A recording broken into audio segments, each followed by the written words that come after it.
বন্ধু বান্ধৱীসকল, এইটো DMEৰ পৰা প্ৰকাশিত নটিফিকেশ্যন হয়। আপোনালোকে চাওক, government of Assam, office of the director of medical education Assam. এই মানে যিটো নটিফিকেশ্যনটো প্ৰকাশ কৰিছিল 1 মাৰ্চৰ দিনা।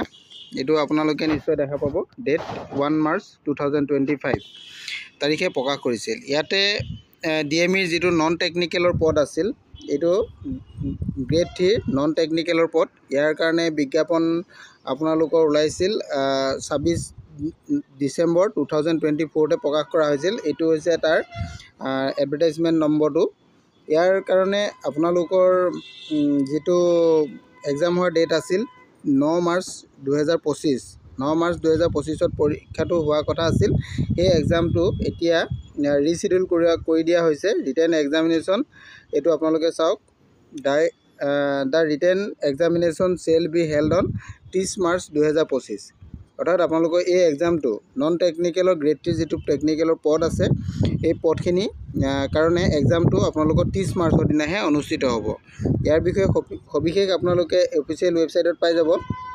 এইটো www.dme.assam.gov.in। ইয়াত আপোনালোকে নটিফিকেশ্যনটো আহিছে আৰু তাৰ পৰা আপোনালোকে সবিশেষ জানি ল'ব পাৰিব।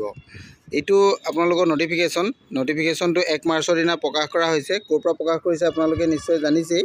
ইয়াতে ছিগনেচাৰো আছে, A.K. দাস নামৰ যিজন প্ৰফেচৰ A.K. দাসৰ ছিগনেচাৰ আছে। আৰু ইয়াত ইয়াৰ কপি কলৈ পঠিওৱা হৈছে এইখিনি কথাও ইয়াতে উল্লেখ কৰা আছে। গোটেইখিনি আপোনালোকে চাব পাৰিব। এইটো অফিচিয়েল নটিফিকেশ্যন হয়, অফিচিয়েল ৱেবছাইটত এইটো প্ৰকাশ কৰা হৈছে।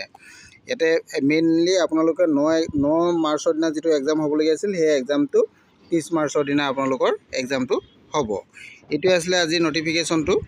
ইয়াত আপোনালোকে চাই ল'ব গোটেইখিনি। মই যিমানটো পাৰোঁ জনাই দিছোঁ। অফিচিয়েল ৱেবছাইটটো আকৌ এবাৰ আপোনালোকক দেখাই দিছোঁ। এইটো www.dme.assam.gov.in। ইয়াতে গ'লে আপোনালোকে অনলাইন আবেদনৰ যিখিনি কেণ্ডিডেটে কৰিছে, তেওঁলোকে এই তাৰিখৰ এক্সামটোৰ বিষয়ে সবিশেষ জানি ল'ব পাৰিব।